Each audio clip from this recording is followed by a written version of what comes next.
So I am the culinary instructor here at the Great Plains Culinary Institute, and I teach all of the proteins. I teach a lot of different classes, but my area of specialties is proteins and butchery. So I actually teach this with my students at least once a semester, if not two, depending on how many students we have that taking the class at that time. So I'm used to doing this in front of an audience. Now, the one thing I do like to always mention, especially I got some people here that are part of the proteins judging and things along those lines, is my way of doing this is always a little bit different. And that's the one thing I think when you see a carcass breakdown, there's lots of different ways to do it. And people will say, well, this is the right way and this is the wrong way. And what I always say is this is how I do it.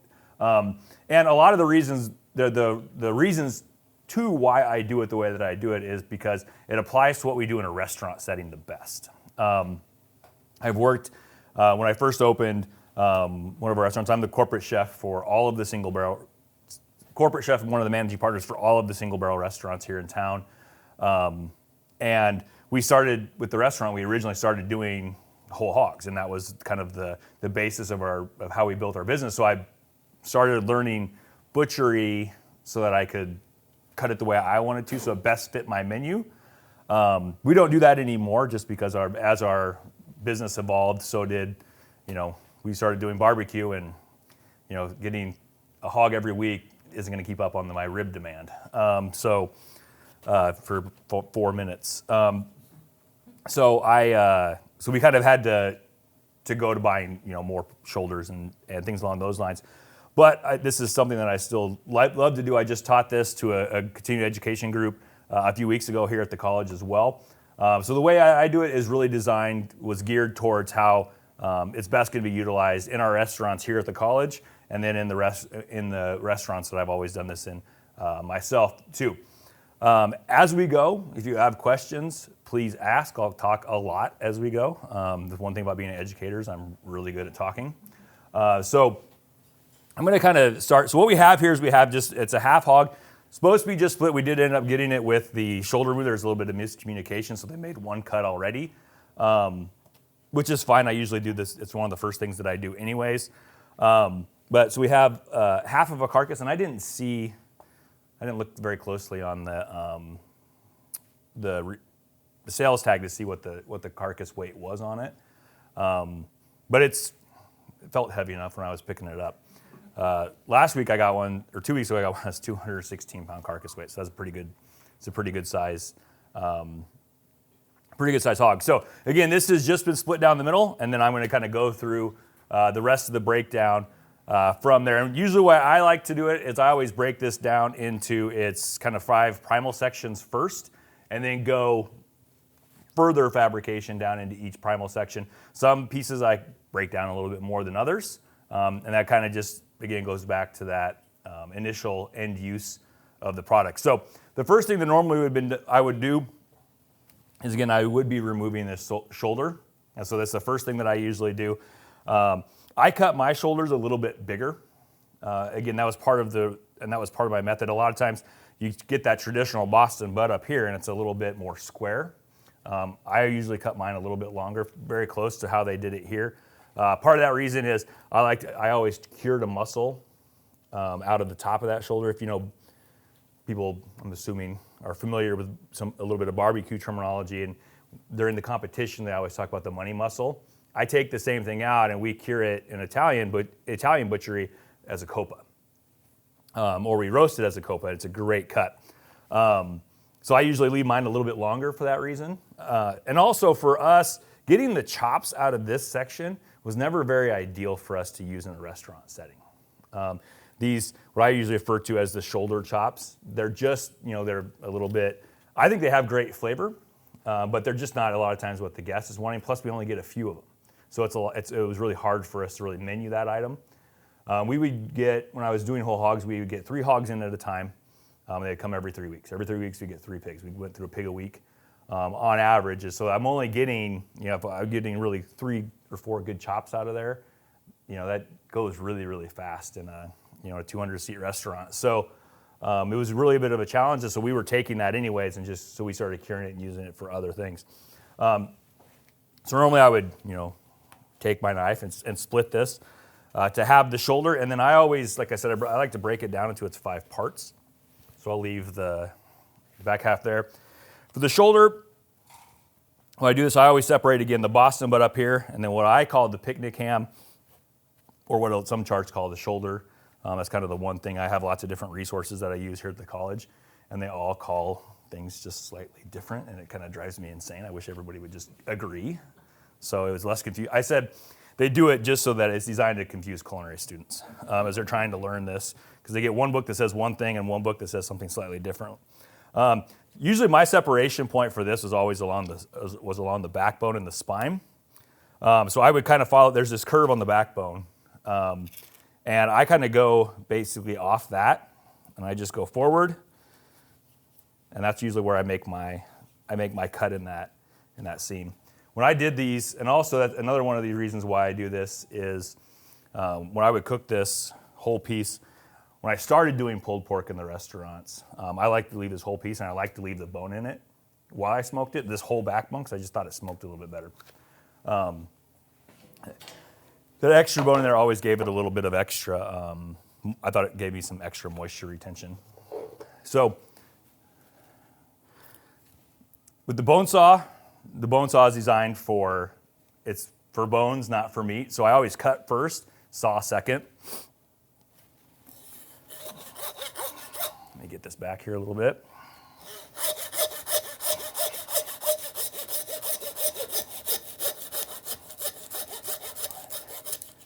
I'm just getting through those,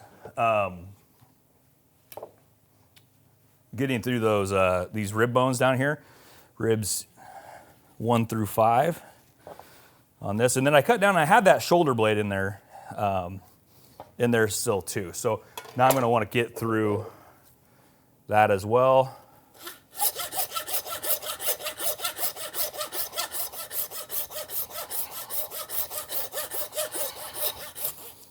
And once I'm through that, switch back to the knife and kind of finish off that separation.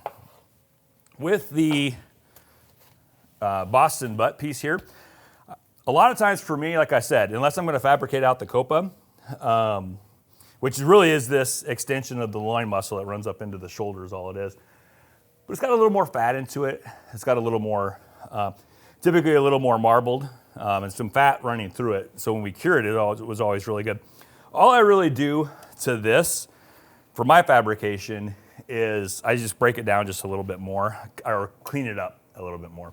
Any loose pieces, any blood spots, anything along those lines.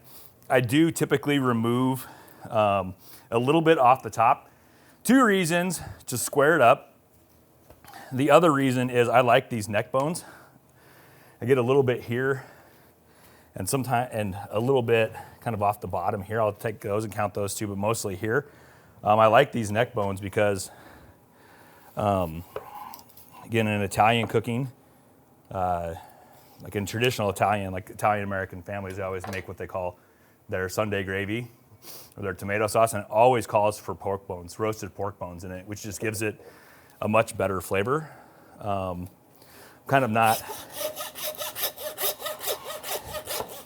not much of a believer. I think sauce is always going to taste better if you put a little bit of meat in it in somehow or another. So I like these bones for that. Also, the other thing that I always liked when I did this, because for me, I would trim this up, again, take a few of these bones out, trim this up, use some of this stuff for grind. If I see any lymph nodes or anything along those lines, I always remove those, just because they're kind of unsightly. But again, and the other thing with my form of butchery and how I kind of cut this is I always planned on serving a lot of sausage in many different forms. I heard somebody talk about earlier pork burgers. I love those too. And so the ground pork for me was always something very, very valuable. And we still make a lot of sausage and a lot of those things as well. After that, I'm going to go through, like I said, this is a little bit bigger than what your traditional Boston butt is. Easily enough, usually there's a shoulder blade bone right here. Usually that's going to stay in there anyways. We always like to have that in there. Some processors will remove it. I like to leave it in there when I'm smoking this, because then I get that whole piece. If I wanted to take out these bones, it's very easy. Just pretty much just follow around these bones. Then again, I could use these for stock, a sauce, or something along those lines as well. But I'm always going to leave. I don't like to cut that when I'm doing this. I don't like to cut out that the blade bone or the shoulder blade, just because I don't like to have that. I don't like to have that hole in the middle of it. And again, I think the Boston butt is such a valuable piece anyways. For me, it's a very valuable piece, having a restaurant that does, barbecue pork, things along those lines. Pulled pork is always very, very popular. I always call it the Nebraska barbecue meat. And I say that because we sell more of that than we do anything else as far as barbecue goes. And that's at both of our at Single Barrel, our steakhouse, as well as our barbecue restaurant. Pulled pork is our number one. It's always our number one seller. All I'm moving out of here is I'm just cleaning up a few, kind of like glands and lymph nodes, things along those lines that I don't want in my grind, just because they look weird sometimes when I do a coarser ground sausage, and it kind of has some kind of an off appearance for guests as they're looking at it. Now I have this Boston butt. Just going to clean up any blood spots, especially if I was doing this in more of a retail butcher setting, which again, that's one thing too, a lot of people say with me, is I don't clean mine up as much. I've never been a retail butcher. I've spent 0 days working in retail. And I don't think I'm good with that. Retail kind of is its own beast. One of my butchers that I trained went to work retail for a while and then came back. It wasn't for them. But the only thing I'm doing here is, so I don't clean mine up as much because I'm utilizing all that. And for me, I don't have to sell it to a guest when it's raw. They're going to see it cooked. When we've presented it, we've cooked it, sliced it, presented it in a million different ways. So I just don't have to take that time. One thing I do though is on this one, it has a little bit of fat on the top there. Even if I'm just going to use this for smoking, I don't want that on there. Mostly because it's going to be, if I smoke it, I'm going to put all my rub on there and get that bark. That's such a big part of, it goes along with the flavor of the pork. Then I lose all my seasoning, because usually this is when we pull it, they're going to trim. They don't want all that fat mixed in there anyways. The guest doesn't want all that fat in there, so then I just don't like to have that in there. But this is about all I would trim for a Boston butt. Like I said, this is a little bit bigger than what a normal one would be. But if I wanted that cope, I'd be taking it off right here. Right down kind of along this seam here is where I trim it out of. Kind of rolls out.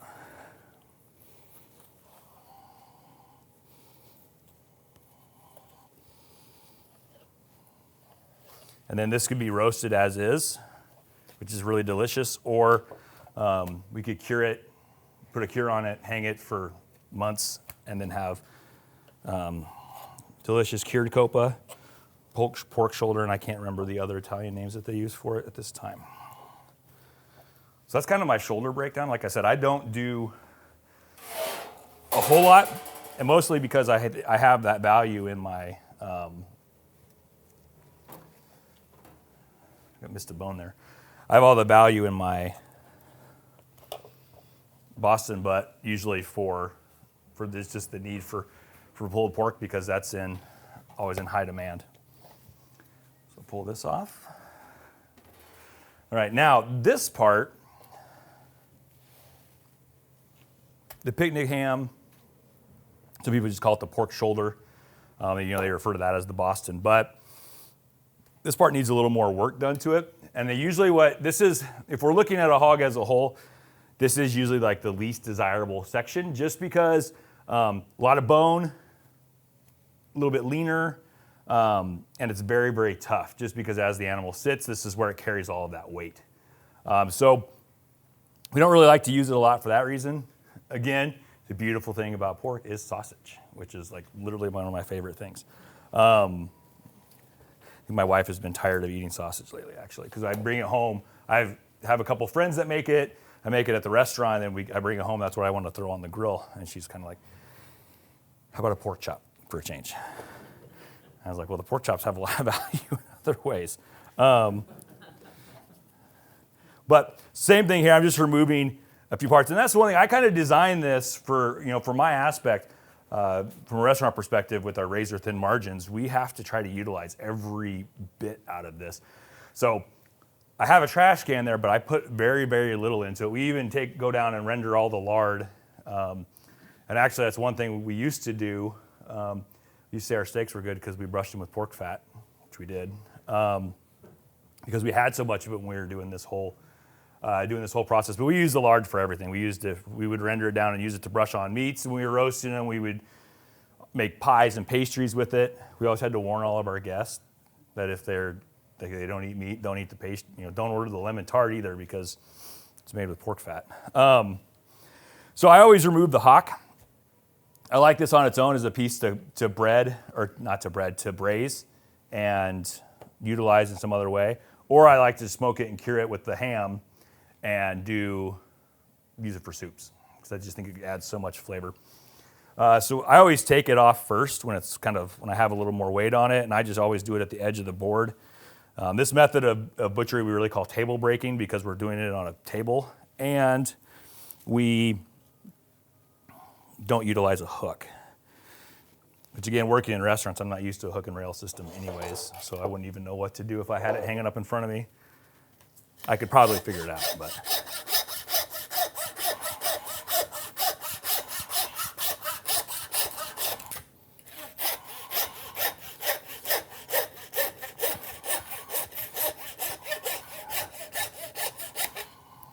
Now, a lot of people, there is some joints in that hock that people will utilize to remove that. I'm way too impatient for that. And I just saw it through the bone, because again, I'm not presenting this. I did some training with an Italian butcher for a few days, and he walked up and went, and it fell off. And it's not how I do it. So now the only thing I really do with this, and usually when I teach this with the students, they're like, we're going to utilize this for sausage. It can be utilized for pulled pork as well, but when I would run into issues where I wouldn't have enough Boston butts, we'd take that whole shoulder and throw it on the smoker, because we had big enough smokers to do it.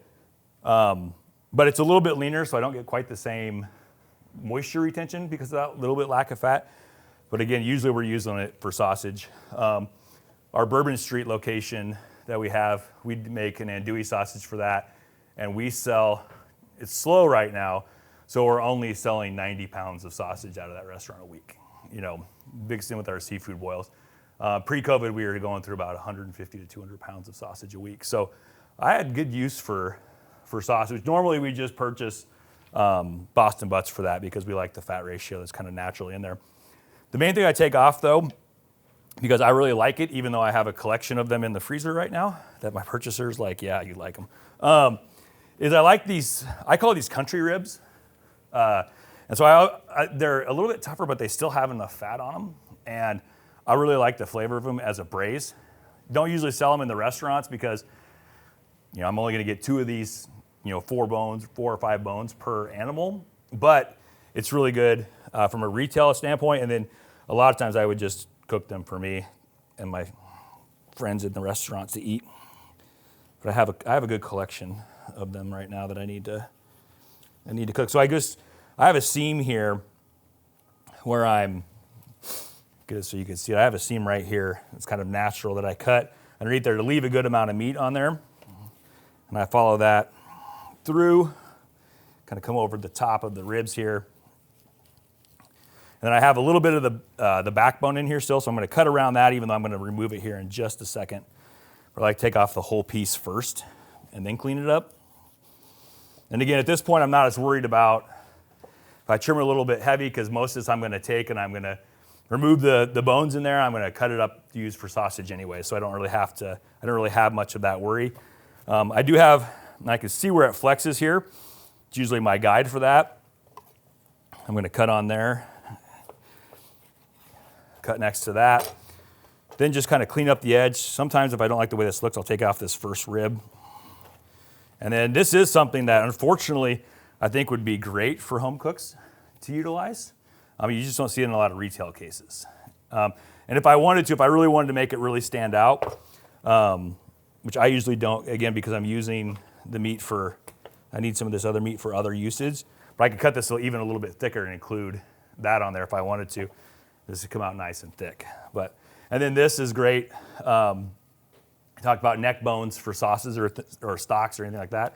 I utilize all this in there too because it has a lot of good cartilage, which for us in restaurants, if we're making that stock, we want things that are high in cartilage because it gives our stocks a little more body to them, that natural gelatin in there, and it's going to give us a pretty good product. And a lot of people don't think about using a pork stock for things, but we started using it a lot, and we replaced beef stock in when we were breaking whole hogs all the time, we replaced beef stock in it with everything for pork stock because I had a lot of pork bones. So at this point, I'm going to go through the rest of the demo, just make sure I stay on time. But really with this I always tell my students, it's like, this is the easiest part of the whole thing to cut because we're cutting it for sausage. So no matter what you do, it's going to go in the grinder. So you don't have any, if you mess it up, there is no mess up. It's all going to get ground anyways. Biggest thing I'm going to look for when I take this out would be any blood spots or anything along those lines. All right, so the next part we have is the rest. I spent a lot of time talking about the shoulders, so we'll move on from that. So we have the full loin, the ham, and the belly, which we all know what belly comes from the belly. Which again is, part of this is how I break this down. I have to be thinking about what I want my end result to be, because how I cut this loin, how I cut this ham, the sirloin area over here, and the belly is going to impact my end result. So when I look at the belly, do I want bigger spare ribs, or do I want more bacon? And usually bacon wins out in my world. So the first thing I got to remove here, though, is the leaf lard right here. We'll take this out. This is a big hunk of fat. This leaf lard, it kind of hangs like a sheet when the animal is first harvested. And then as it cools, it shrinks up and gets really tight. This actually, the wax content in this is amazing. The waxiness content of this is amazing. It's great. Like if you want to keep this separate from all your other lard, this stuff makes awesome pies and pastries. Like it just gives the best, flakiest texture. It's so great. I usually don't separate them because I just didn't have the time because I just use the lard anyways for so many different things. But if I was doing that, I have seen a couple friends of mine though.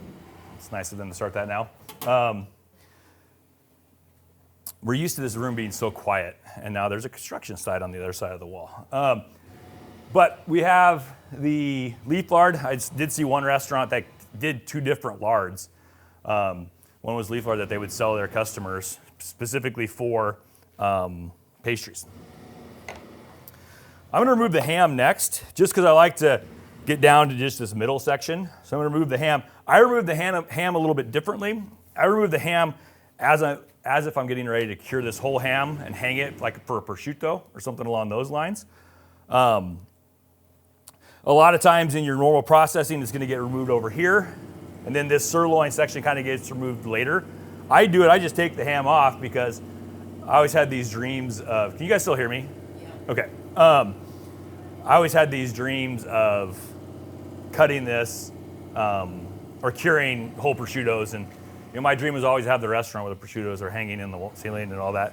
It hasn't happened yet, but you never know. So I take mine off at the ball joint, right outside the H-bone. I'm going to come right along here, and that's where I do it differently. What I do is I say this is one of the hardest parts to do, and I do it before. I think it's easier to do it before than afterwards anyway, so I'm glad I learned it this way. So I go right along this hip bone, and I start to open this whole thing up. What I'm looking for is the big ball and socket in there. How far down is that? This is pretty far because I'm not hitting that joint yet. So I could go straight all the way down to the cutting board if I wanted to. When I go here on this cut, that's where I'm hitting it, is right here. So that ball and socket is right here. So it's not very far down. So I mean, I'm hitting it with the tip of my knife right now. So it's up pretty high, so it's easy to see. If anybody's squeamish, watch out. Sometimes this is where there'll be a vein. And sometimes I've had a couple students get a little bit lightheaded when they've seen this. Sometimes you hit them and it bleeds a little bit. But I go over that ball joint, and then I go down through the ham. Or kind of through, I always call it like it's this paunch, right? It has a little paunch right there in the belly. And then what I'm doing is I'm going to start cleaning up that and hitting that ball joint. I know it's impossible to see from where the camera angles are, but it's hard to see anyways, kind of unless you're standing right on top of it. But there's a big tendon in there that's really holding that ball and socket together. And so what I'm doing is I'm working my way down in to get to that tendon.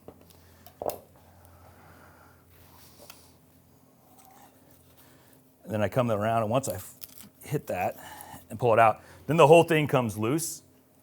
And this is where I have to be careful, because if I keep cutting, it's going to swing off. And I've had a couple go wild on me, but I haven't dropped one yet. But it's a good thing there's a couple times where I was by myself where everybody had a good laugh. So then I'm just going to come through. Now I'm cutting down to the cutting board, and I'm just basically removing the whole thing.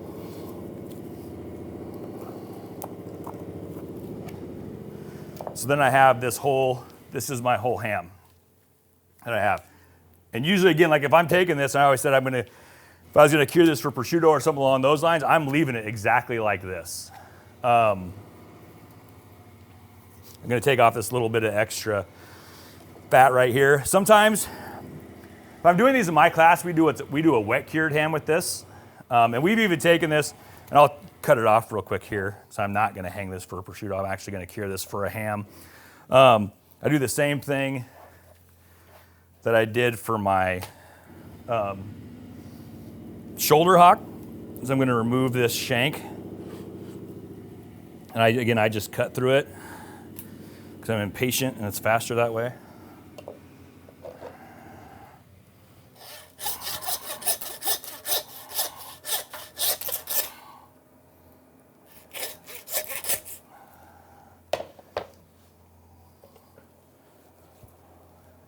So I'll cure this again along with my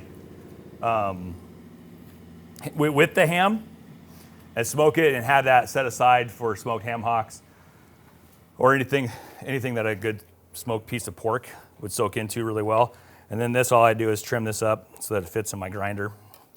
If I have I don't know how easy to see, a little bit of a lymph node there, I remove those. Find those in the fat, especially on the ham. Safe to eat, but it just looks weird. And sometimes they can have a little bit of a funny texture as well. Doing the one thing I tell my students not to do is don't mess up the pans. Because if you do that, you're gonna end up with bones in your grinder, and then you're standing there you gotta pull it apart, which is a pain. Okay, so this is my ham, and like I said, I usually at this point, I'll trim it. I'll do any trimming that I need to. Sometimes if I feel like I have a thicker fat cap on this, I will come back and trim this down a little bit just to clean it up.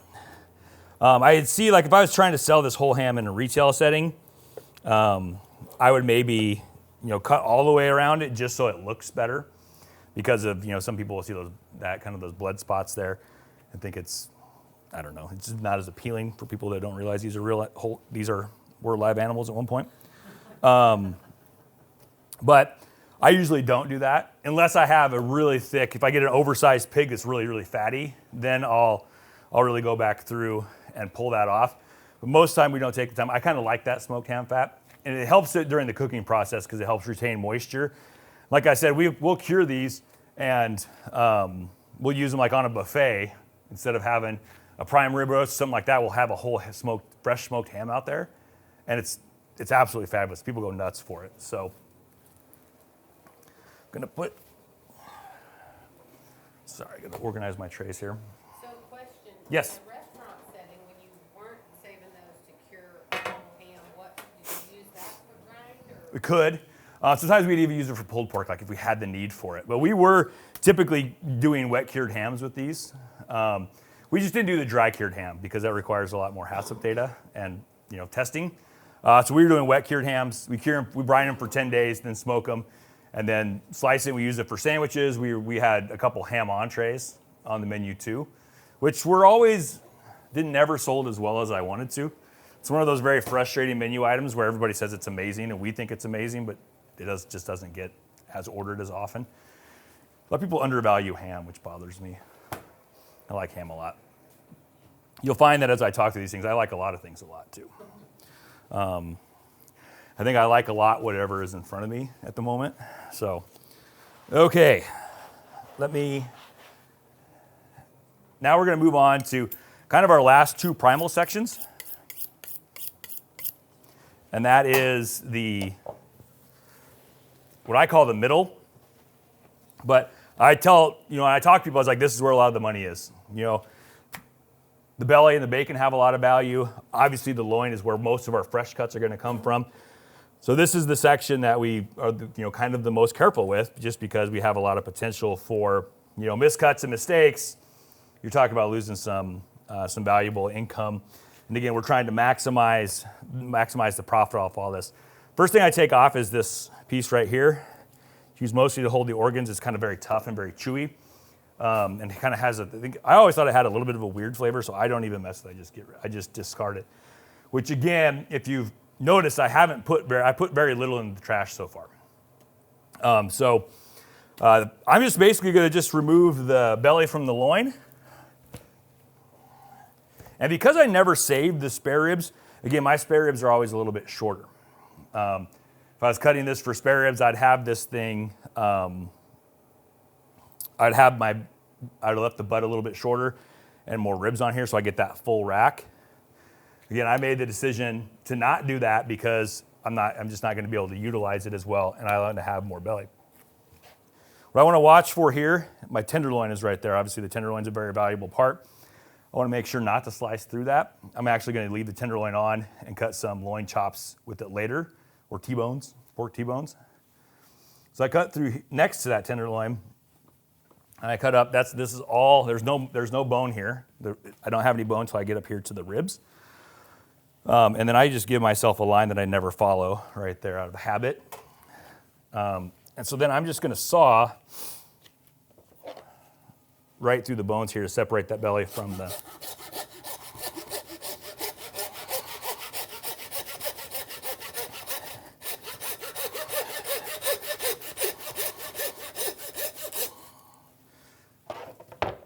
To get through those and then pull that out. Then I have a really big one because I still have that sirloin section added to it. Then I have the belly. I have the skirt steak right here. It's very small, kind of we use it for tasting pieces if we're just going to eat a little bit. It can also be ground. But now I have, if I'm looking here, I kind of see my striations that are my bacon. So I'm going to remove the spare ribs. There's two ways to remove the spare ribs. I could use what's called a rib puller, which is a handle with look like a piece of plastic on it. We go through and we pull those rib bones out.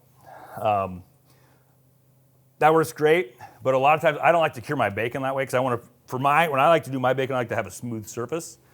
If I left it on there, I could leave those hunks on and then cut them off after it's cured and you like fry them up for bacon bits or something like that for a salad. But I'm just going to remove them today because the rib puller that I have, when I was getting my stuff ready last night, I realized I forgot that I broke my last band, and so I have a really nice handle, but not kind of the most important piece. So I don't use it that often. So I'm just basically cutting the spare ribs off. If I wanted to leave spare ribs that I wanted to use to smoke, I would have cut this down a little bit farther. But I'm cutting it up very close to these. These, you can cook them and eat them. They're not going to be as ideal for ribs because you're going to be able to see. All I have is the intercostal meat on them. I've cut away all the other meat. Barbecue terms, we call these shiners because we've cut through all that. That's the full spare rib. If I wanted to, I could have left it meatier. These decisions I have to make on what's going to be more value. And for me, if I'm doing whole hogs, this pork belly has way more value than one rack of ribs. Even though I can sell the ribs for quite a bit, people like bacon. And if you're, maybe you're a whole animal butcher shop or you're a restaurant, you're curing your own bacon and selling that, you can sell it for a premium. So that's kind of one nice thing. So we would use these for staff meal. I could also cut them, use them for stock as well, which they're actually pretty good from, which seems like a waste, but again, kind of some decisions. All I have to do now is I'm going to come back.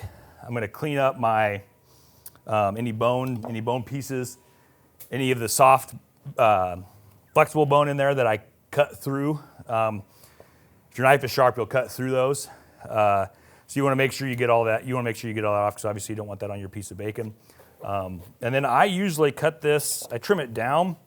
I kind of can see where kind of my bacon goes. And about halfway through here, I have a little bit more skirt there that I didn't take off. But I like to leave a little bit of this.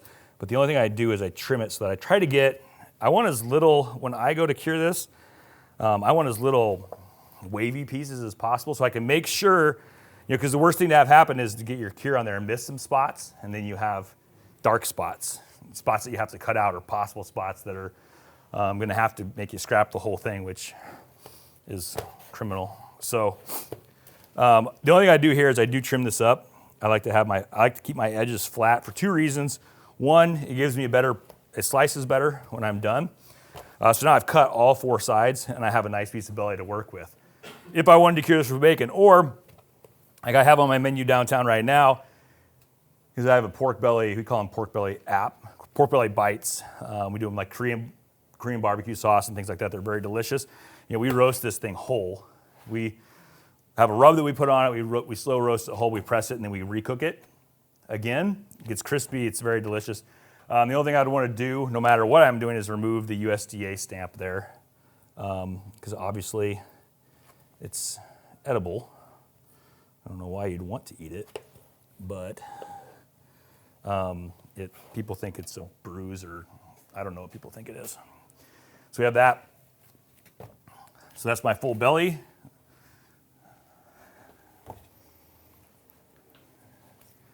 And then I kind of have these extra sections. These are going to go into my trim pile. I can take this, and I've done this a few times in the past, where I call it bacon because it's part of the pork belly. It's a little bit leaner.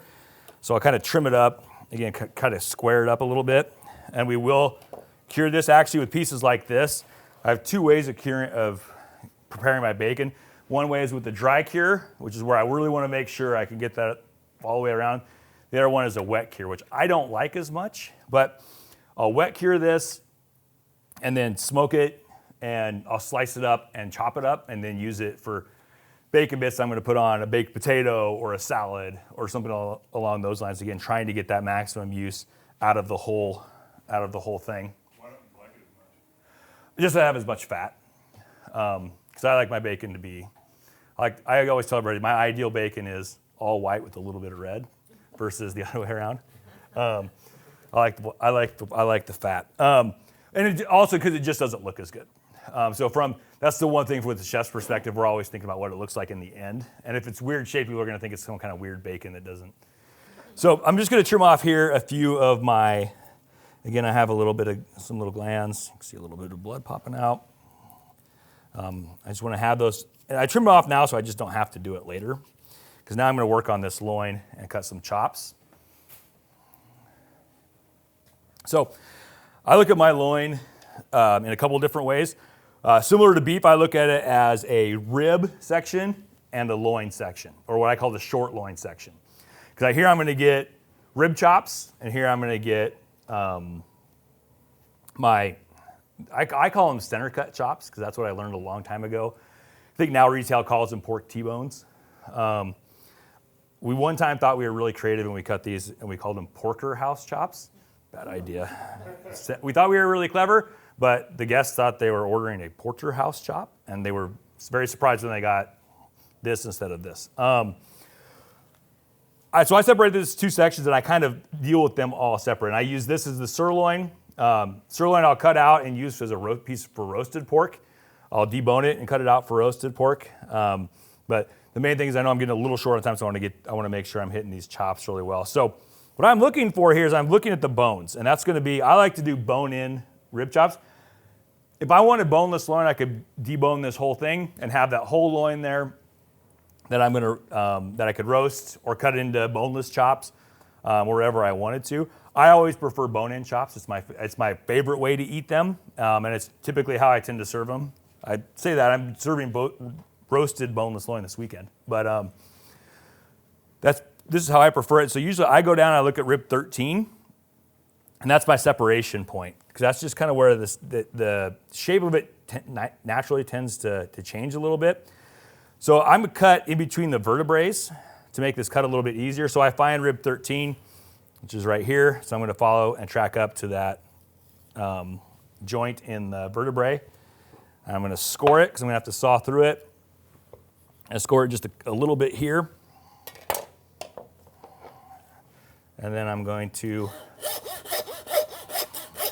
saw. Once I hear that saw change from the sound it makes when it's cutting through bone versus meat, I stop and I switch back to the knife. So I switch back and forth a lot of times. A lot of producers, if they have the bandsaw, this saves them a lot of time. And I always say that the bandsaw is great, it's fast, but their arms aren't as strong because they don't have to exercise as much. I had a bandsaw in single barrel for 3 months, and then we used it so much that it was undersized anyways. And so we got used to doing everything by hand. So here I kind of have my rib section. I'm going to do this now while I'm working on it anyways. I'm going to separate out what I call my loin section, where I'm going to get my chops from. And I'm going to do that. Again, I look at these vertebrae. Right where this one curves, that's where I'm going to cut. I'm going to kind of cut through that. And then go back to the saw.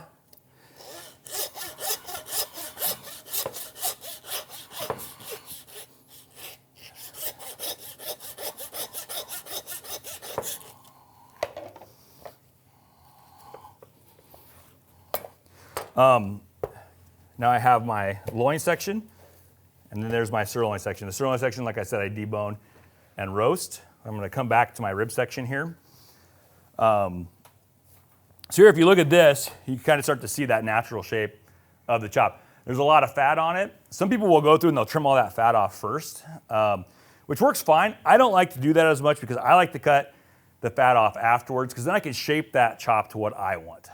And that's sometimes where people will say I'd be a little less efficient, but I like to make sure I have that right where I want to. The only part of the fat I'm going to trim off is right here, because I can see exactly where it is, and it's going to help me do something.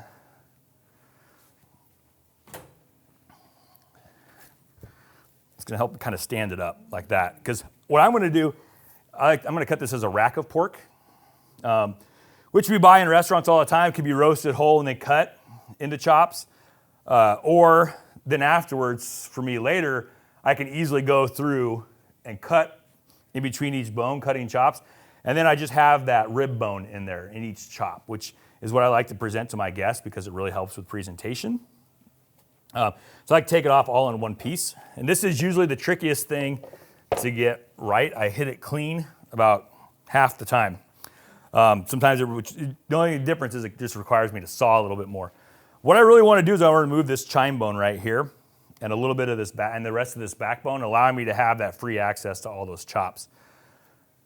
So by doing that, the other thing is if I just cut straight down, I'm going to cut right into my meat. And I'm going to I like to have this rib chop that's round, right? We view it as round. I don't want it to have one straight edge. And I could tell if somebody did it wrong, because it is one straight. So I'm always going to cut, and I kind of cut out, and I tend to cut it right along the ridges right here.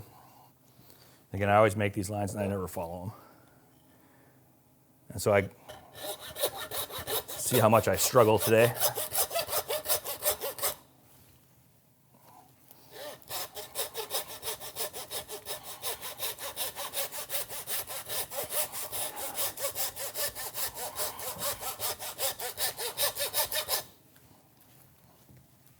sure I'm not cutting through that.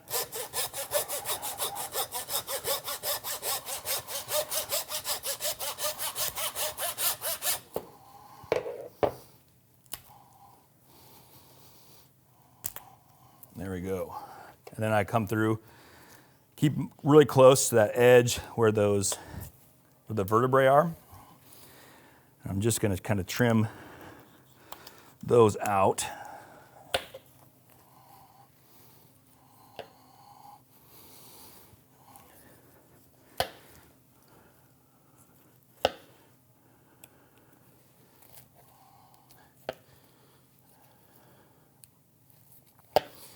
Removing those backbones. Now I have this, so all that chine has been removed, so now I can just easily cut and shape chops after that. Usually what I do is I go through, I cut all my chops, and then I will come back after that, and then go through with the smaller knife and clean them all up. This just saves me a little bit of sawing, is most of what it does after the fact. So one thing with this, you could see, with the chops, how they kind of change,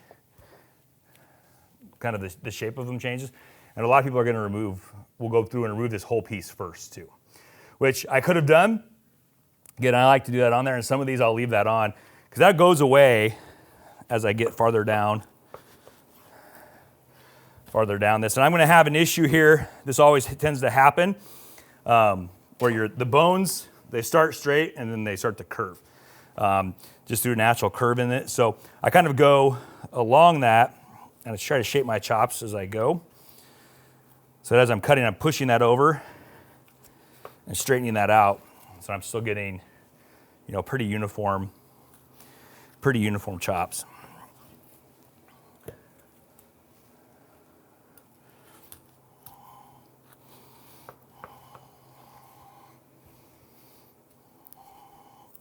And if I get a little bit of bone in there because I broke that, I can just kind of push through it.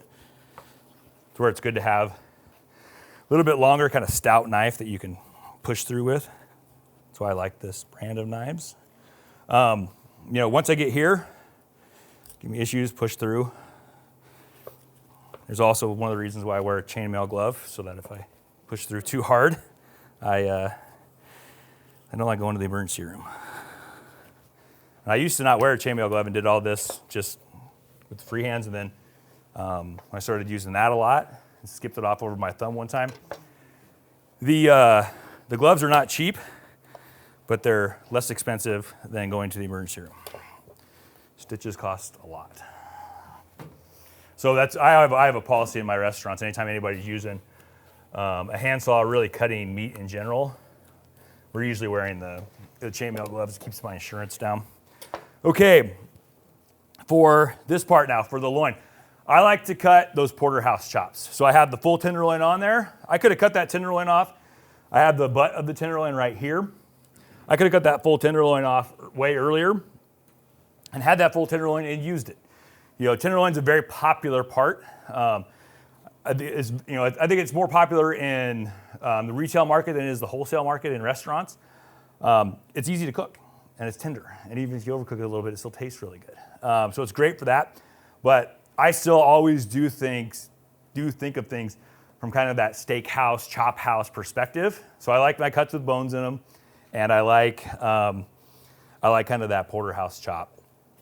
So all I'm going to do here is, and I cut mine huge, which it's a little bit out of necessity. One, I don't want to saw that much because I get out of breath and it's hard to talk sometimes. But also, it's hard to get when you're to be accurate with it. If I had a bandsaw, I would set the bandsaw to the width I want, and I would just go through and cut them all. It's really fast. It's really easy.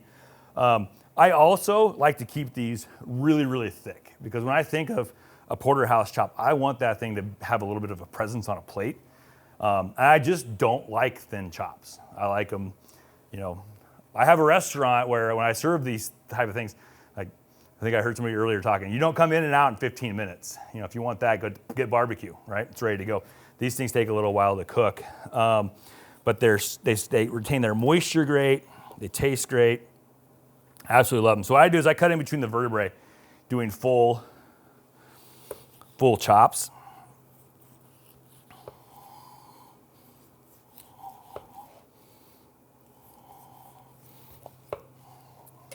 So I mark them there, getting in between the vertebrae so I can kind of see it.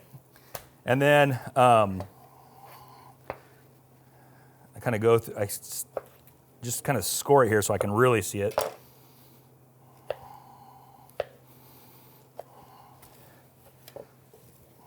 And then I want to make a cut straight down. It's still those vertebrae are still connected.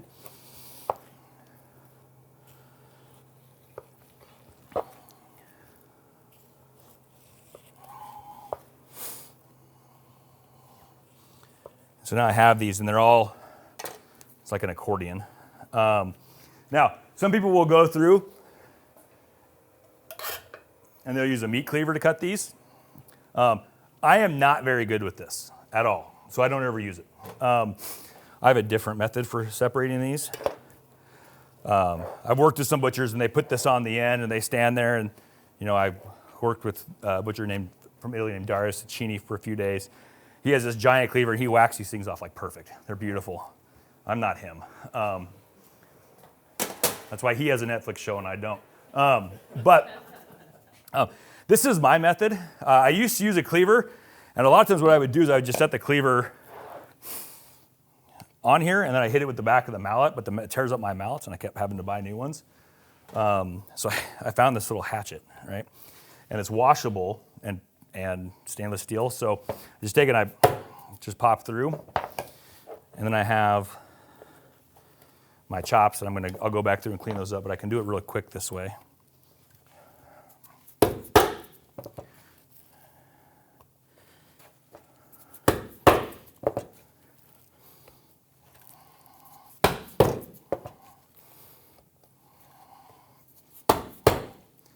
And I picked this method up, for the hatchet method up from a friend of mine in San Francisco. I told him I was totally going to steal it and use it all the time and not give him any credit. So now I have these chops again. Like I said earlier, I like to go through and I like to shape afterwards. This one on the end is a little bit questionable. And I have a reason why I always cut it, because a lot of times when we do a special at a restaurant, I never have these on the menu. They're always a special. I always want to make one for the staff first, because it has part of this hip bone in there, so it just doesn't have, it's not a clean, meaty chop like this one is. So I always cut this one, and that's what I feed my staff. Because they just need a little bite of it to taste it to be able to sell it. So this is my sales piece.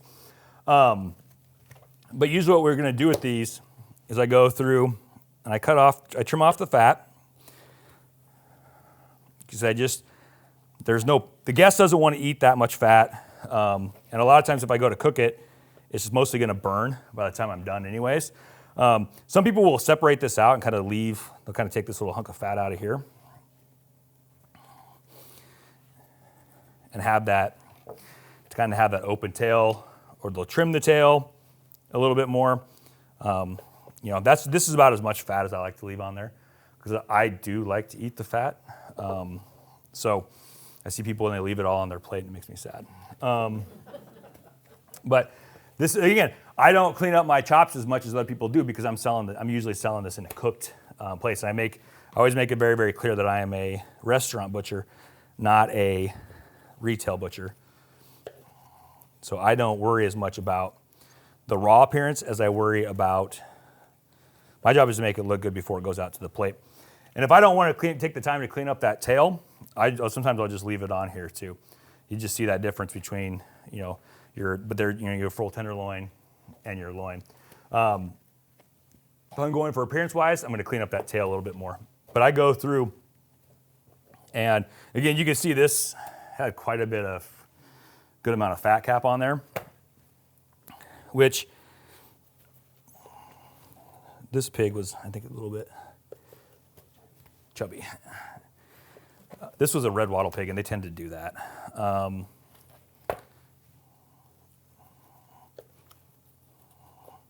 But I go through and clean all that up. And like I said, I could have taken a lot of this off ahead of time, But I like to do it here so I can see it. I'm also used to teaching students, and it's that way they're not digging into that loin muscle and pulling if they cut too deep. Then I can have that. And again, and a lot of times when if I'm going to serve this to somebody, I don't even leave it whole like this. We pull it off the bone. I like to stand the bone up and then slice it all and carve it so I can present it a little bit differently. But I cut all this fat off. One time I thought it'd be really awesome to leave all this fat on. Not a good idea. I did it at home and it catches on fire on the grill. So I'm very knowledgeable about what not to do because I've made a lot of dumb mistakes in the past. Same thing for the rib chops then. 2 things with the rib chops that I could do to kind of clean these up and prep them for later use. We obviously trim off the fat cap. Another thing we like to do in restaurants, I'll never do this at home. If I'm breaking a hog for me to put in my freezer or whatever the case may be, I'll never do this. But a lot of times we do in the restaurants, we have to think about presentation as we'll French the bone. So like when I think of like competition students and things along those lines, I say do this because it makes it look a lot better, is I'm basically gonna cut off all this top part, which is my favorite part to eat. And then we clean up the bone. So we have a French bone, and you can buy. A lot of times, if people will sell that whole rack still connected, they'll partially French it already, or you can go back. I like to do them afterwards. If I'm presenting it whole, like if I'm going to present this on a platter and carve it table side like an old French service. I would do this ahead of time, but I find it faster and easier to do afterwards. But I have that kind of that clean chop, and then this presents, on the plate a lot better. I do this at the restaurant where we go to present it. We have what called the PB&J chop, which is one of our signature dishes, and it's a blackened pork chop that we cut just like this, and then we trim this bone off and stand it up on the plate. So it gives us a lot of dimension to our plate. So we like that cleaned up bone. Again, for me personally, I'm gonna just leave it on there. I'm just gonna trim off some of the excess fat and go from there.